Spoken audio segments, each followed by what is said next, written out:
Hey, I'm Matt Brownell. And I'm Van Owens. And I'm Tim Adams.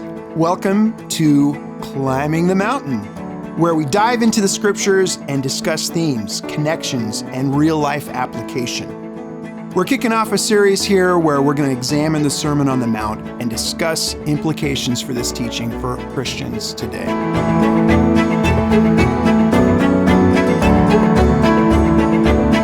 Welcome back. We are in part 2 of anxiety, and I want to start off again by just reiterating what we talked about last time and having a little bit of a disclaimer here. So last time we talked about how great God is, that He is a good master that provides for us, and we can trust Him, and He will take care of our needs. That said, and I want to just say, none of us are psychotherapists, and I've even taught on this subject before, and afterward, people have come up to me and told me, "Hey, I struggle with anxiety. You didn't mean that. What did you mean by this? You know, And I had to apologize basically for saying, "Oh no, that's not what I meant. If you need to take meds, that's great. You should do that." Van, we were talking off camera here about this. Do you want to share some of your thoughts? Yeah, I think it's important to realize that when you think about anxiety, you should think about it on a spectrum. There's on the low end of that spectrum is sort of an everyday kind of anxiety. You're driving to work, there's a traffic jam. You're going to be late. You've got a big meeting, a big presentation. That's sort of on the milder end. That's not sort of a life debilitating kind of anxiety. That's oh no, I'm going to be late for work. That's a kind of daily experience. Or, oh, the kids are out of milk. There's no milk for the cereal, or, these are the milder things. And then on the other end of that spectrum is the debilitating kind of anxiety disorder where you feel almost paralyzed. You feel frozen in place. You can't do anything because you're so wrought with anxiety.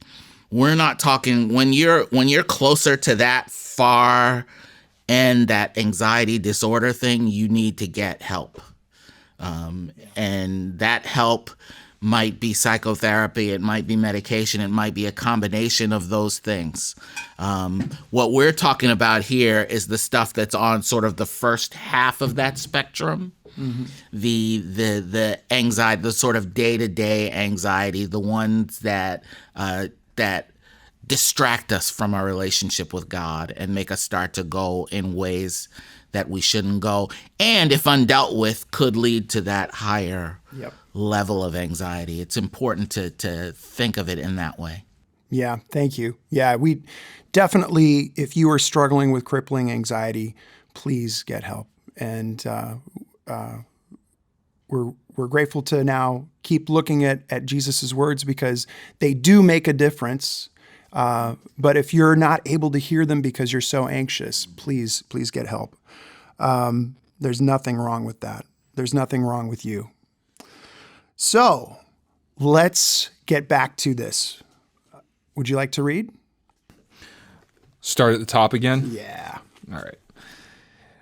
Matthew 6, verse 25.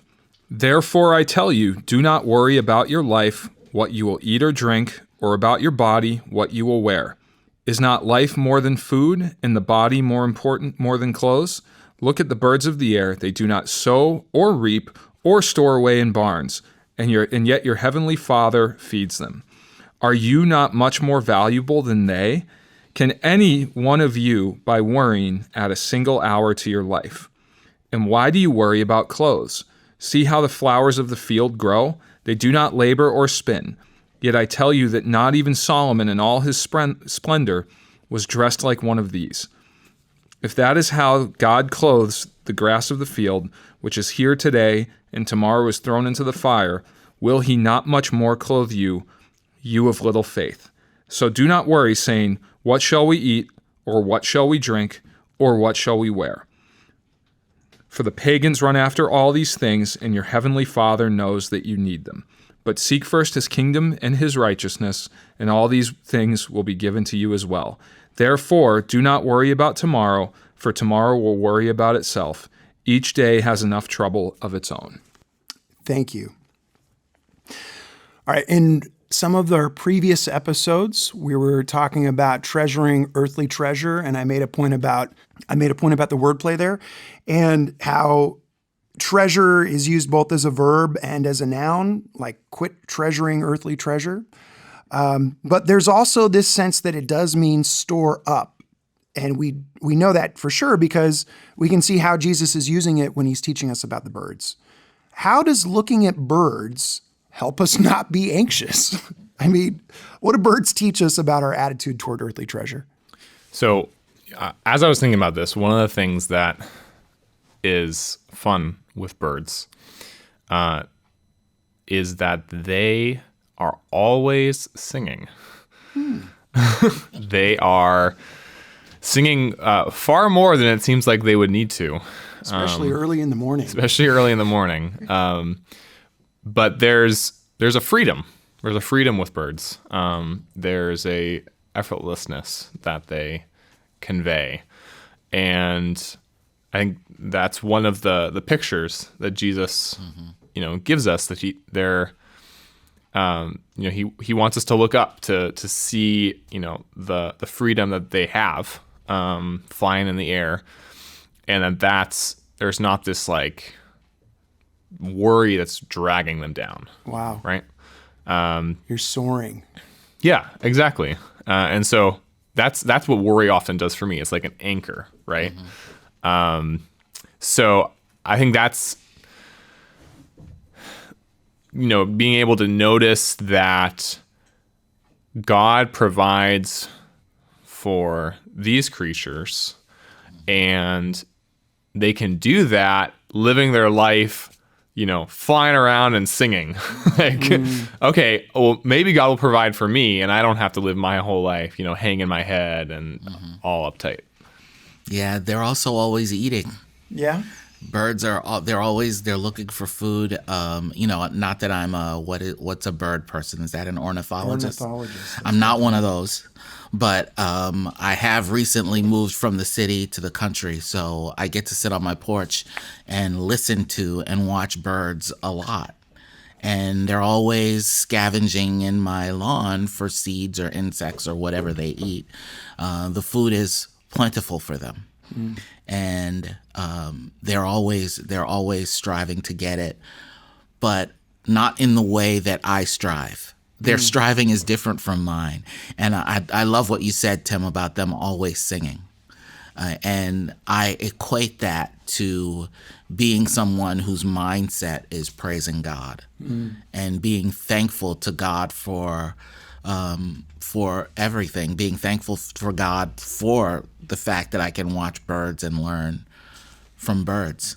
The birds are resourceful, and God provides for them. And I bought a springtime wreath to go on my front door for Easter time, and the birds have come and taken. There were little pieces of hay stuck in the wreath, and the birds have taken all of the hay out of the wreath.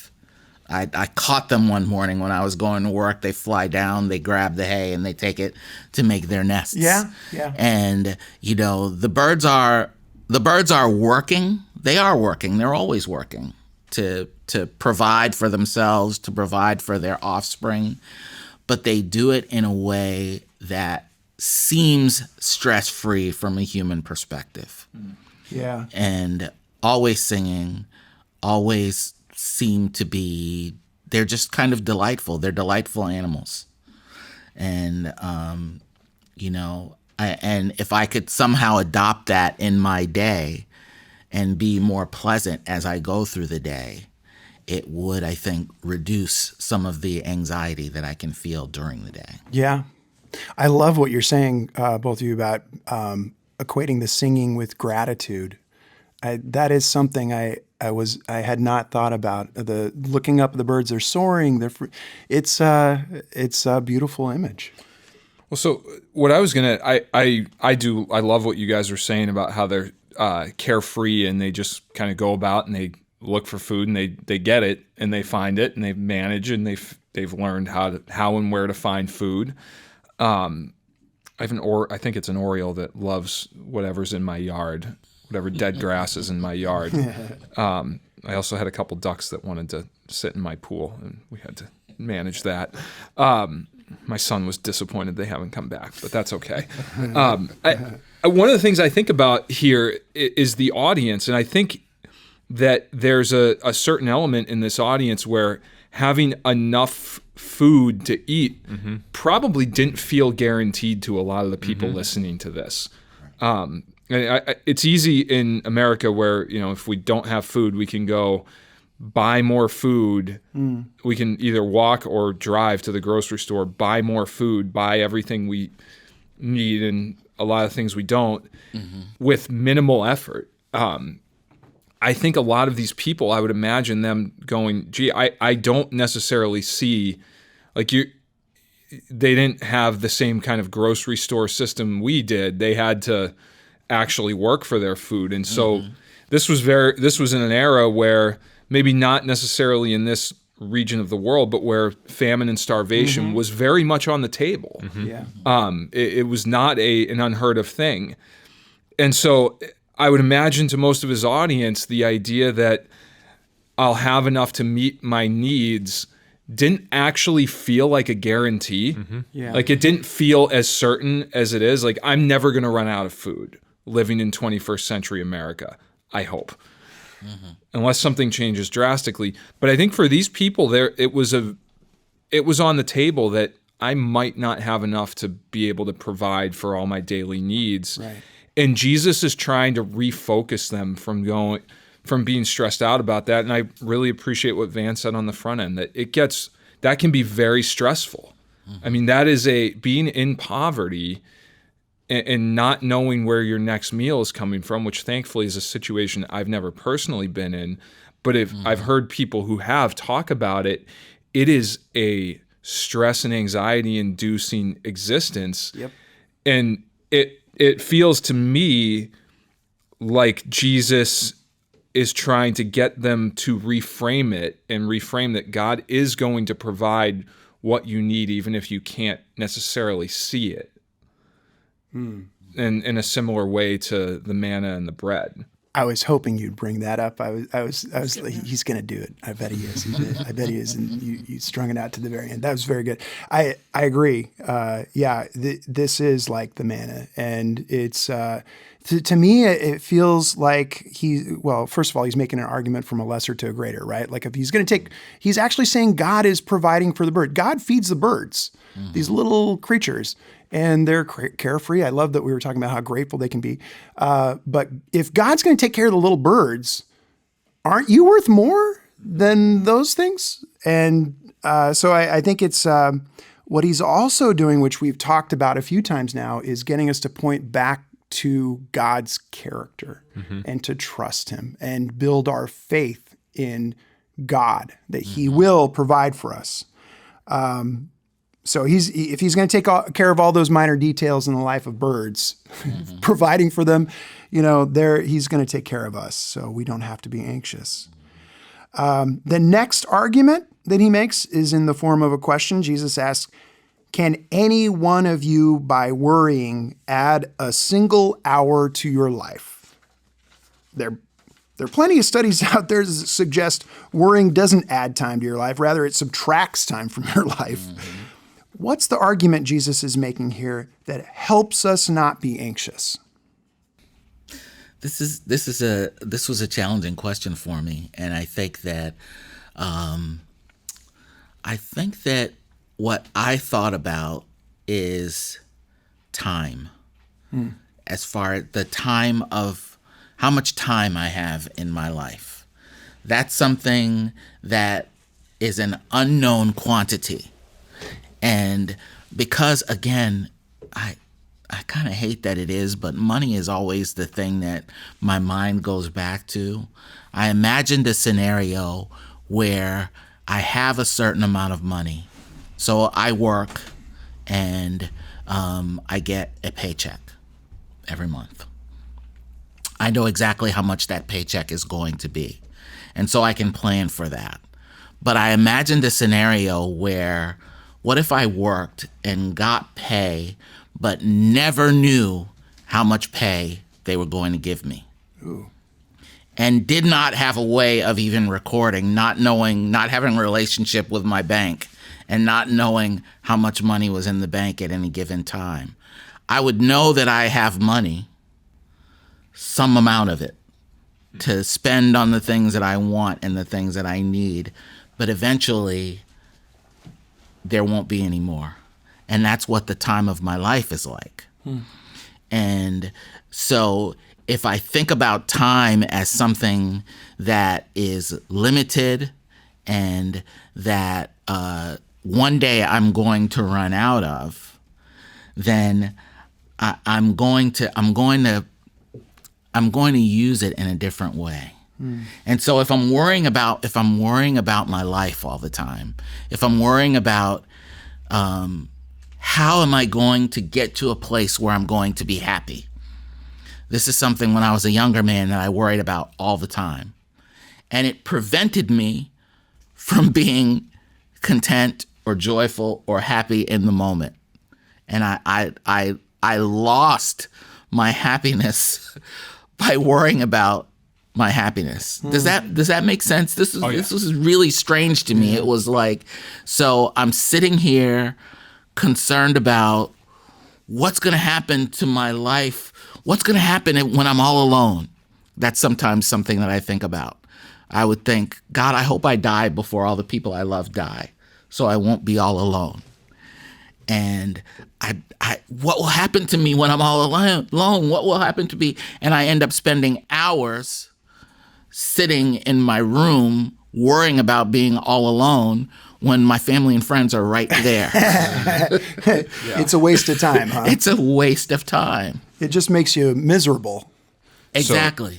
I have a funny anecdote I wrote down here that's a little similar to that. I was talking at the Memorial Day parade in town. I was talking to one of my buddies in the town I live in about our kids riding bikes, and his daughter is about 2 years older than mine. His son is about a year older than mine. Mm-hmm. And he was saying it took his daughter a long time to learn to ride a bike. And the reason it took her a long time was she was afraid that she would fall off the bike, get a scrape, need a Band-Aid, and that it would hurt to pull the Band-Aid off.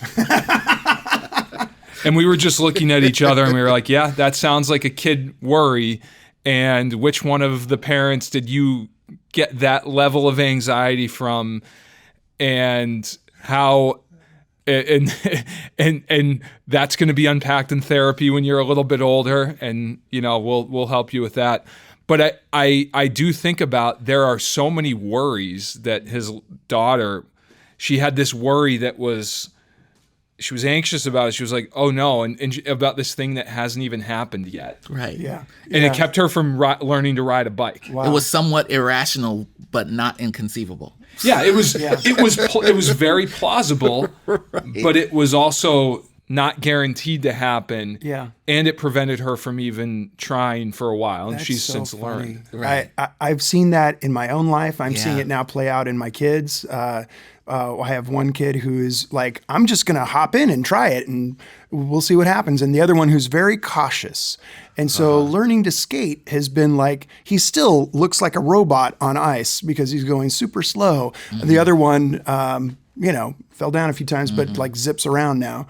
And I won't say which of us, my wife or I, is the super cautious. It's me. It might be me. I wonder. Yeah. Yeah. So this is obviously a rhetorical question, but I've had a long struggle with it over the years because I've always thought, well, I can add an hour to my life. I mean, if I live in a healthy way and I do the right things, then my life expectancy will go up.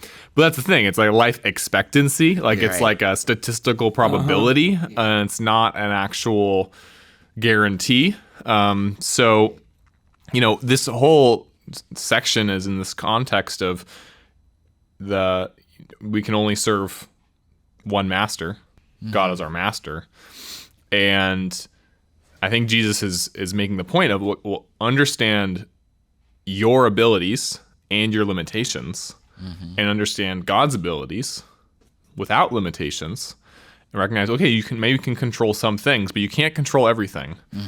Leave that in the hand of the person who can control it, who is your master, who you are serving, who's going to take care of you. Yeah. I would also add, with the worrying, adding hours to your life, generally when I'm worrying about things, I'm not actually addressing them. I've mentioned my wife and I's financial situation is challenging right now, and I'm kind of tapped out in terms of how far I can go in my career. And that's part of the reason I chose to go back to grad school, because I actually, even though grad school is going to be a lot of time, it's going to be some energy, I'm probably going to sleep a little bit less. When we worry about things, we don't address the things. Yeah. We don't actually spend any time with God trying to figure out, okay, how does this actually get addressed? Because some of the things we worry about, we do have to allow that some of them are very real. I know if you have health challenges, or you have a family member with health challenges, I have some with my dad. I worry about how my mom is going to be able to handle my dad going forward. I just worry about it because it's not guaranteed and it's hard. But all the time worrying means I don't actually address the things that we can do right now.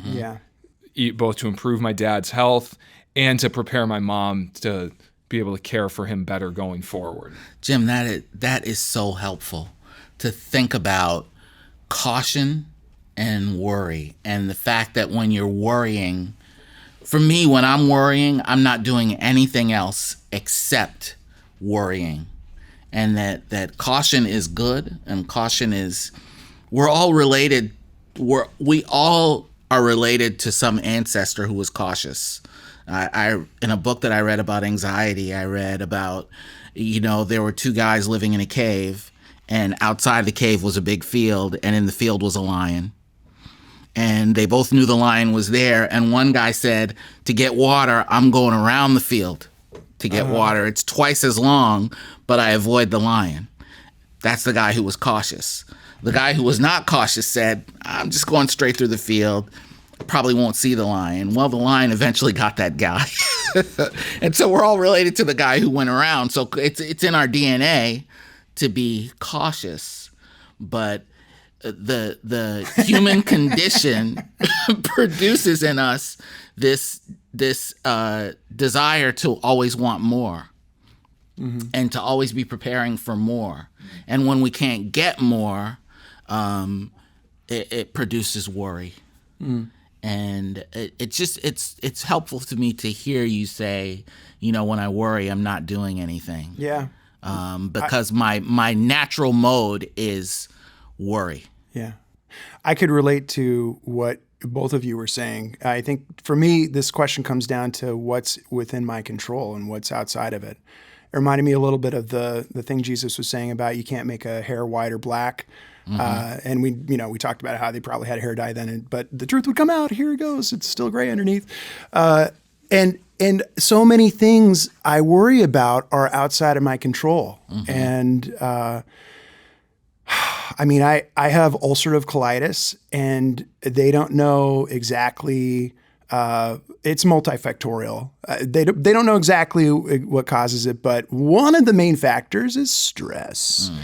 And I have stressed out about things so much that I remember a particularly stressful point in life, and that's, just a little bit after that was when I had a massive flare-up and was in the hospital. So there's stress, worry can lead to shortened life. It can mess you up. It does no good. It's a waste of time. But I like what you're saying too, Jim, about it. We become unproductive because I think in other times of my life, I've procrastinated too, because, oh my gosh, that's insurmountable. I don't think I can ever there's no, I don't know what I can do. I'm going to go watch TV now. Oh, I'm going to have a movie marathon. That feels good. But then the stress is still there when I'm done with that. And haven't really done anything. Well, and I was going to, just on what you said, like, and I've unpacked this in therapy. I'll talk about that a little bit more later. But like what I talked about, taking steps to address some of the shortcomings in my own life, my therapist was like, so how do you feel when you do that? Like, she was like, you're applying to grad schools. How do you feel when you're applying? And I said, I actually feel good when I'm doing that because I see this potential issue. And instead of just having anxiety about it, I'm actually taking steps to address it. Mm-hmm. And I think, and I don't want anyone who's listening to this to hear this and go, I got to do a million things to address, like, I got to work my way out of the anxiety. That's not what we're saying. Yeah. That's not what any of us are saying. But the more we just sit in our worry, the less time we actually do things that could help our worry, whether it's if we're anxious about our financial situation. Well, if I sit around worrying, I'm not coming up with a way to improve it.